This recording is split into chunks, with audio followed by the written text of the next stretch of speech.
Hello student, আজ পড়ব mental health নার্সিংয়ের 2 মার্কের প্রিভিয়াস ইয়ারের কোশ্চেন ইউনিট 1 থেকে।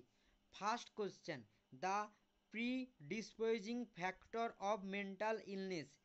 মেন্টাল ইলনেস হওয়ার জন্য যেসব ফ্যাক্টর দায়ী তাদের নাম কি? Genetic, stress, life event, trauma, pollution, schizophrenia, depression, eating behaviour like anorexia, bulimia, এইসব কারণে মেন্টাল ইলনেস হয়। Next, define self estimation.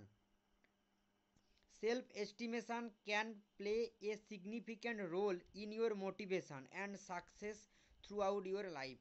Low self estimation may hold you back from succeeding at school or work because you don't believe yourself to be capable of success.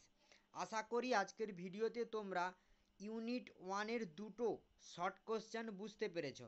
Okay, thank you so much.